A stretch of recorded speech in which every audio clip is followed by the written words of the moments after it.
अपन सभी लोग यहाँ बैठे हुए कुमावत हैं, क्षत्रिय हैं और शाकाहारी हैं, लेकिन अपने से जब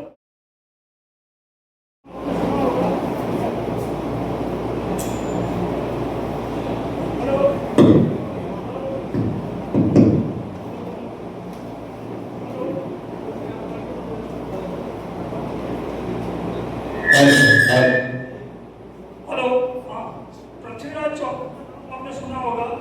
पृथ्वीराज चौहान ने मोहम्मद गौरी को 16 बार हराया था।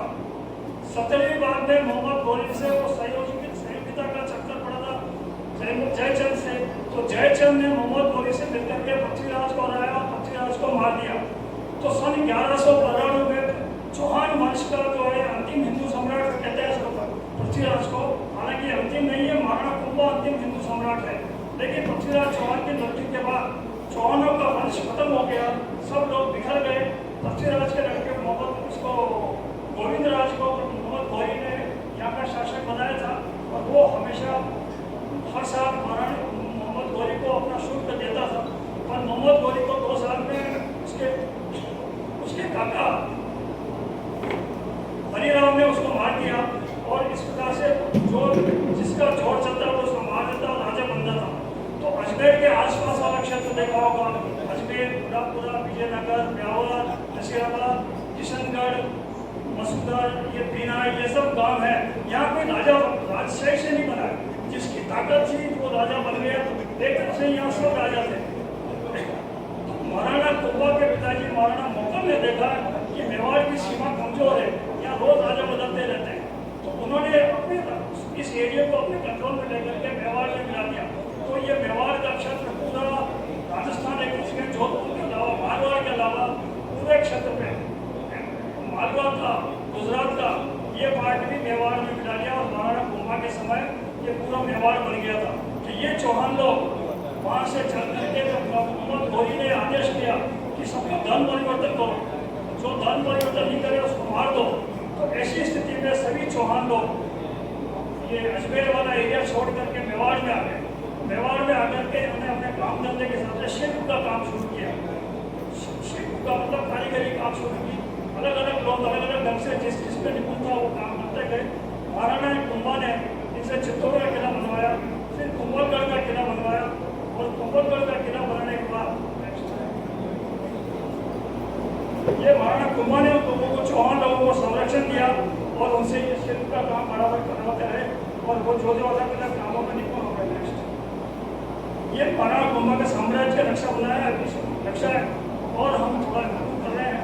नेक्स्ट महाराणा कुंभा के बारे में बताया गया है। महाराणा कुंभा ने जब कुंभलगढ़ बन गया तो दशहरे के दिन उसका अपन बोलते नांगल किया, उसकी प्रतिष्ठा की और प्रतिष्ठा करके राजसभा की और सभी लोगों को बुला करके उन्होंने कहा, रे चौहान वंशी शिल्पियों, तुम क्षत्रिय होते हुए भी शिल्प के महान ज्ञाता हो। युद्ध में तुम्हारे हाथ तलवार उठाते हैं और शांति में करनी हथौड़ा। मैं महाराणा कुंभा तुम्हें अपना भरत पुत्र मानते हुए कुमावत नाम देता हूँ। आज से तुम सब शिल्पी क्षत्रिय कुमावत कहलाओगे। यहाँ से क्षत्रिय कुमावत कहलाना शुरू हुए। संवत 1515 में दशहरे के दिन से महाराणा कुंभा ने उस दिन पहली बार इन लोगों को कहा था कि तुम क्षत्रिय कुमावत हो।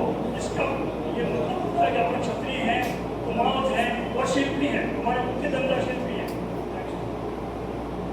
इसके बाद ये होता है कि अपन शाकाहारी हैं। अपने टोंक जिले में गणेती गांव है, वहाँ पर बातराम की सती माता का मंदिर है। उसके पास में शिलालेख लगा हुआ है।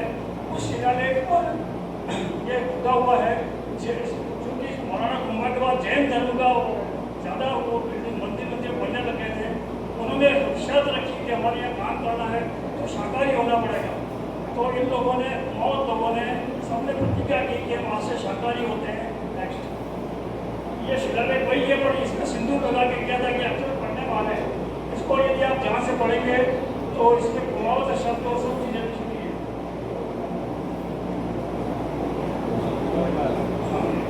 इसमें 3 शर्तें लिखी हुई है। एक तो हमने शादी ब्याह में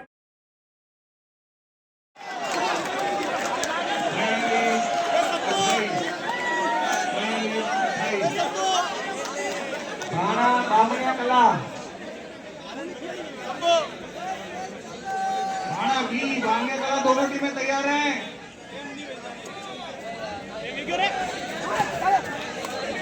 वाह यार वाह जितो